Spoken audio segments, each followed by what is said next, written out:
Hello. So I wanted to do a little behind the scenes video talking about getting along. See, it gets long pretty fast. That's what always tell people. They're like, "Why do you cut your hair so short every time you get a haircut?" It's because it grows really quickly. But anyways, I wanted to do a little behind the scenes video talking about my record that I released. That I tried anyways to make my own record and release it was the idea. And I wanted to break it down and kind of show my process for a couple of reasons. One, just because I think it would be fun to do, and two, because I would like to learn new things. So if people encounter this video, or I can even refer back to it in the future and see like what I learned and how much I developed, and I was like, oh, the way I did that was so horrible, or the way I did that was so good. I think it'd be a good reference point or hallmark point, and it could help people with like who are like. Although you could argue my production could be a decent bit better, my mixing and mastering could be improved. Somebody who has no idea what to do could watch this video and get like a starting point at the very least. I can always link videos in the description that I referred to. So although I'm like definitely by no means like an intermediate even producer, I at least have a starting point that I can refer to, that I can share with you guys, that can help you. Essentially, so the first thing I'll do is I'll talk about, so the album will be linked in the description. So the first thing I'll do is I'll kind of talk about the context and the motivation for making an album. I took a guitar class in high school, and I've always had a love for music. Ever since I was exposed to video game soundtracks as a little like young kid. I played a lot of video games, and video game soundtracks were, especially the Nintendo ones, were very they caught my eye, or you could say they it was something that caught my attention. And so without sparing the whole story, if you look in my Spotify description, which you can do regardless of whether or not you use Spotify or not through Google, if you just go to my link tree or something, my Spotify will be there through the album. Like the album's linked in the description. If you click that, you can take you to my Spotify, and you can find my Spotify bio, and I go into more of the context of the album. But basically, starting in COVID, I was writing songs, and going until a few years later, I kept writing songs, and eventually I had like enough songs lying around. It took a while. I'd probably been playing the guitar and stuff like that for, learning instruments and stuff. I'd probably been playing the guitar and other instruments aside from just trumpet, which I learned in middle school, for like 10 years or something, or like 1, 2, 3, 4, 5, 6. Nah, we'll go like 6 years, around 6 years. So I just picked up stuff. I picked up songs. I picked up chord progressions from songs that I learned, and stuff that were basic, dumbed down versions of chord progressions from other songs that I want, and I just like eventually like started making songs. And it was with the making of radio stations around that time. I'm not exactly sure in the details if that's how it played out in the exact vivid detail, but it was around that time, whether that's around that time in a year period or not, that I made radio stations on my little keyboard here, which I have, because I had this sitting next to me, and I was doing some homework, and I'm like procrastinating my homework, and instead I was practicing the key of E major, and I just improvised those chords you hear that are looped through the song. I improvised those 4 kind of chords that I play, and I made that song. I made radio stations over those chords, and you hear the rest. So it was after I made that song that the idea was officially bobbing around, that like, let's make an album. And it kept coming back to me. Let's make the album. It's just like, it was a pressure, I guess I felt from within that didn't, go. And so then I started sketching out records with compilations of songs, that I had written, because I'd written a lot of songs at that point. I probably have written in total around like 70 to 100 songs in the last 5 years. Maybe that's an over-exaggeration. Maybe it's more like 40 to 60, but or lower, I don't know, but a lot, like a handful of songs. And so I was like, let's try and find the best ones, and let's make a record out of it. And since it's so many, I'm not going to release them all. And so that's what spurred this process of making this album, which is linked in the description. So let's kind of talk about the methodology or kind of my thought process. I found this guy online named Ethan Davis, and there's this really great Cave Town video which you can refer to for if you're interested in like mixing and stuff. It's a good starting point. Again, there's a lot more to learn even for me. And this album's got strong shoots. Like, I actually think that although there's a lot of work to do, there always is, I definitely need to like improve my sort of like performance on the musical instruments, like, because even some of the songs on the album, I couldn't play them, in the same way live, because they're too, especially radio stations, I'd have to loop it or something. But I think that the musicianship and the songwriting on it, you can tell that I put thought into it at the very least, even if it's not like, you can tell that, like, and that's what I hope people get from the album, is that, although it might not sound in a sort of production sense like some of the greatest out there, like Daft Punk or Beatles, you can tell that the mixes are a little muddy and things like that. You got to start somewhere, and I hope that people see that I put thought into it, in that I cared about it, and I didn't just do whatever. I pitched a lot of songs. There were a lot of songs that didn't get on the album. There was 3 in particular I really wanted to put on the album. The original album was going to have 13 songs that I didn't get to put on the album, that I was really bummed about. One of which I couldn't figure out how to record. 2 of which, one of the 2 is going to possibly be on the next record. We'll see. But that's the other thing, is there's a new album coming out too, so I'm in the process of making that as well. It's going to be out tentatively by late December is the idea. So, but keep on the lookout for that.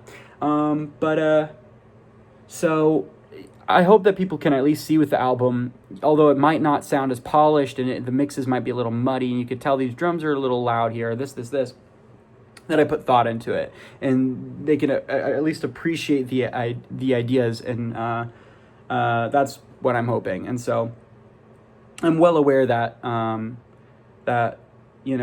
musicianship is present, and songwriting is there. I think I have a pretty decent understanding of basic song structure and things like rhyme scheme and stuff like that, basic stuff. It's just like, even if my production isn't the greatest, people can at least see what I'm going for.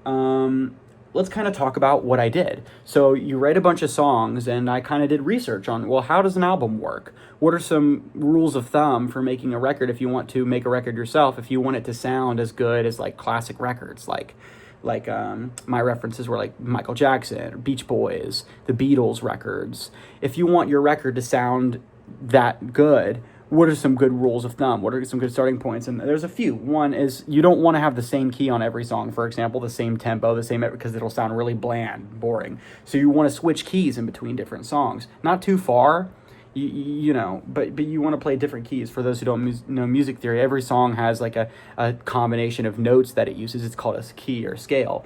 And you learn, when you first play the piano, you play the white keys, and you learn a C major scale or something, for example, your teacher might teach you. And there's 12 different scales. You only really need to start with 1 or 2 to get the basic stuff down and learn a bunch of songs.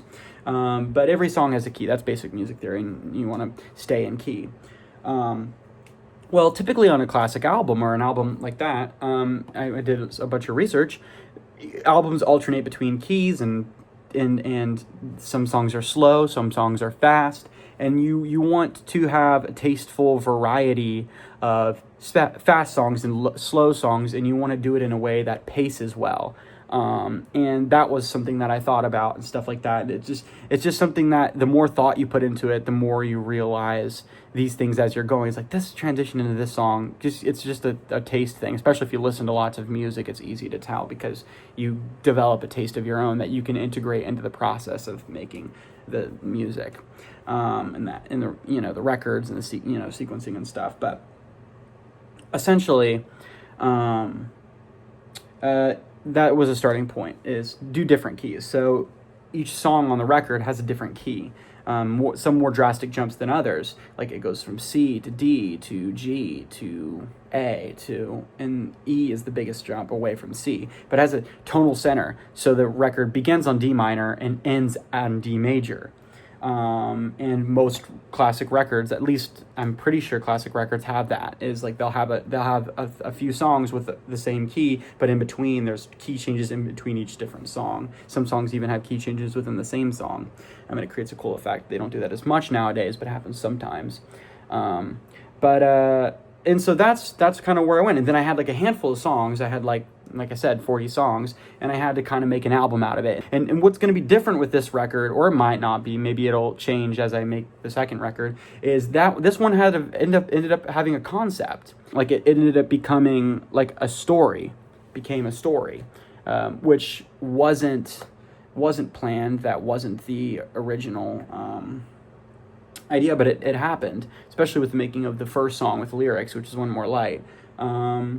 What it ended up being is like a kind of self-portrait of my life by telling the story of the universe and how it works, from beginning to end. So beginning with like the sort of creation of all the universe and stuff in One More Light, and then ending with talking about how everything will resolve in that place again, in a peaceful place where you're unaware and you're not thinking of things. You can listen to the album and pay attention to the lyrics if you want, but it's a story from beginning to end with plot and characters. The bad guys are in there, and on 7 a.m. they're mentioned, and it's got all of that, all of the different conventions of a plot and a story, but it's also just like a bunch of songs that I wrote. At the end of the day, I just really liked music, and I wanted to make an album. And as much as I researched it and I was like, didn't know what I was doing, I was like, well, I have to start somewhere. If I want to do it, I just got to do it. I got to start. No amount of research is gonna make the songs. So I've just got to do it, even if I mess up or I make mistakes. I even noticed some things on the record right now that I'm like, excuse me. They say that you're your harshest critic, but I notice things all the time, like, which I don't even want to point out because then I don't want people to notice it. But like some of the songs could have been, the bass on Alive could be changed, or something could be improved. That's one example. But I had to just, you got to start. Also, what I will say is there's an acoustic stripped version of the produced record, which I'll link in the description, that I released recently. And part of the reason why I released that acoustic stripped version was to show people the songs without the production, because of the fact that I just don't think I really know what I'm doing with production. I don't really know what I'm doing with production, so here's the songs, just bare bones, just me and a guitar, me and a piano, I'll sing the songs. And that was the motivation to why I made an acoustic stripped version of the record. I thought a few times about naming the original record, the non-acoustic stripped version, Demo Version, and it still pops up in my head. I almost do it. Like some days I'll sit down like, am I going to rename this to Scotty G Demo Version? And that just shows how much I, am aware of the production on the record and stuff like that. But I just haven't done it. I even did it today, or either today or yesterday or someday recently. I sat down, I was like, I'm going to rename it to Demo Version, the original one, the non-stripped one. And I didn't end up doing that. Maybe I'll do it later. I always, the idea floats around that like I could always remake the record later. I have all the stems, I have all the files and everything. I can always remake it later, and then this one will be named the Demo Version. I'll talk about some of my influences. My favorite bands of all time are the Beatles, Beach Boys, Porter Robinson is a more recent example. I really like Beach House. And in particular, like some bands like MGMT, 21 Pilots even. These are some bands that I really like that influenced me on this album. I also like David Bowie and like Kate Bush, and there's just like a list of artists that influenced me. Yeah, this album, I already mentioned it, but it's a self-portrait of my life, and it has a mythology with a beginning and an end that kind of explains the universe according to my view of things, and gives it like a context, a story to sort of show what I think it's like. There's all sorts of things that I could talk about, but I think it would just take forever. And honestly, so just like if you guys have any questions or tips, hey, you can improve your production if you did this or this or this. You could, hey, on this song you could do this. Or it's just straight up, I loved this song, or I loved something. Any comments, anything at all, or you have a question, how did you make this sound? How did you do this? comment them down below. But I'm not going to harp too much on anything else, like, because I think it would just take forever for me to talk about every little detail, every little sound, every little thing. I just wanted to kind of talk about it behind the scenes, and what I'm going to do is I'm going to show you guys the first single radio stations. I'm going to break it down for you and show you my process of how I make songs and how I made that song. It's going to generally be applicable for all of the rest of the songs as well. But yeah, and I guess before I do that, and that'll be the way I end the video, what I'll mention is, looking back in hindsight, now that the album's released, you know, it's good to kind of criticize yourself. I want to improve on production. I don't know really how to mix songs at all. I don't know how to master songs at all. I don't really understand sound design. I'm not as worried about sound design, because there's lots of bands that don't really know how to do sound design, but they had great careers and they never, but mixing and mastering is very important. And those bands always had mixers and they always had masters and people who are aware of sound design, but sometimes not. At the very least, I want to improve on mixing and mastering and production. And so looking back in hindsight, I'm aware of that. But here, I'll show you. So here I'll show you guys the stems for radio stations. So this song was in the key of E major because I was learning how to play the piano, and somebody suggested online that it's really good to learn the B major scale and the E major scale instead of just the C major scale, which is all the white keys starting on the C, up and down. Somebody suggested to learn the B major and the E major because it's really good for learning the black keys. And so I was practicing in the key of E major, and I didn't even know about inversions at the time. I knew that there was like basic chord progressions, and I just made in the key of E major this chord progression, which you can hear. Hopefully it's connected here. I just improvised. I just played this. Just picked 4 chords. You know, lots of songs do that, or at least the cover ones that I'd learned. A lot of them were just combinations of 4 chords. Whether it's accurate, how accurate to the original song, I don't know. I just got it off of Google. And so the methodology for making a song was every single song is going to have a combination of drums, bass, what they call mids, which is like instrumental elements like pianos and guitars and stuff like that. So we have this piano and these synths here. And vocals. Every song is going to have drums, bass, mids, and vocals, or lead, some kind of lead. If there's no vocal, there's some kind of lead melody synth or something like that has like a catchy melody or tune. Then what people do after they record those elements that I just mentioned is they'll go in after the fact and they'll add what are called effects. This is reverb here, so I'll give you an example on the vocal here of reverb. They'll add like little effects and things, and sometimes in the room there will be like hum in the background. Like you can hear this fan here. You might not be able to hear it, but it's like a hissing sound in the background. People will go in and they'll try to find that. I don't know if that's a good example or not, but and they'll try to go in with, this is called EQ, and they'll try to remove that humming sound out of the recording so you can just hear the instrument. That's just an example of what EQ is. And there's also compression, all these other things people do. You can look it up yourself. But here's the vocal, for example, and these also, this again, I can already see some things that I know now. I know more now. Like when I made this song, I didn't know, but you really want to compress vocals a lot. Like if somebody's singing, you really want to put a lot of compression on it because it brings the vocal to the center of the mix, and you can hear them in your headphones. You want to hear the vocal in front of the drums and in front of everything, as if the person's singing right to you and the drums are behind them. And compression can help with getting that effect. But here I'll show you, so just to give an extreme example, here's a vocal on its own. Come on now, you gotta sing it out, even with 1 thing, 2 things to worry about. And people will do things like, if it's in the chorus, to make it sound bigger, grander, just to give a kind of weird, kind of just basic example. And every clap here, they'll add what is called reverb, so I'll maximize it. It's gonna be really dramatic, but here, right in front of me.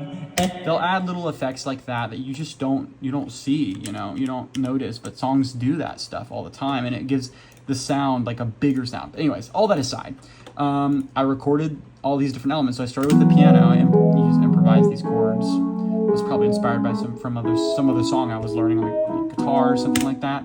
And then I recorded the drums over it. What I did from the start was I played this thing on the piano. And I was like, I gotta record it. So I opened Ableton Live here, and I turned the Met on at tempo 110. And over this met, I just play these chords. And then I recorded the rest of the instruments over top. So I recorded these drums here. I added the drums on top with these little drum pads. Not these ones, but, well, it might have been these ones.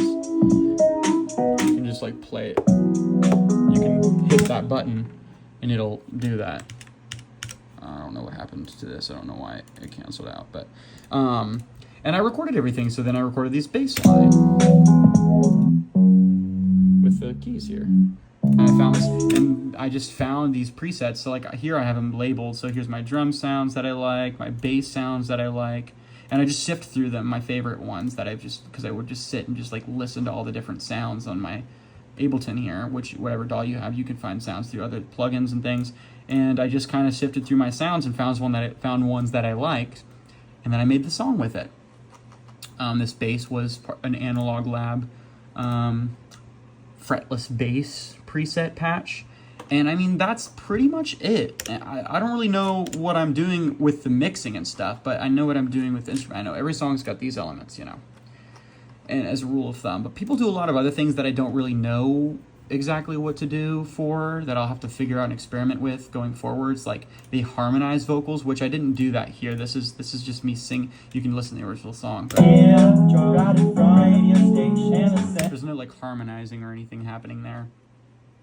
Maybe there is, but because I'm probably in tune, like I'm probably singing the note of the key or something when I'm kind of like, but I'm not like singing any complex melodies, harmonies, or anything like that. But there's like a sneak peek of how I make songs. Just record the drums, the bass, and the mids. And the only other thing kind of to comment on, I guess, outside of that is just to understand song structure and to understand rhyme schemes. Typically in every song, people will rhyme words together. And it has this effect of sounding more pleasant if you do that sometimes. Or if not all the time, or most of the time. People will also, there's also commonalities in songs. So there's verse, chorus, verse, chorus. This song is kind of different in song structure because there's like a big grand finale outro where I have this like outro kind of improvised line here, this like late night drives and radio stations part.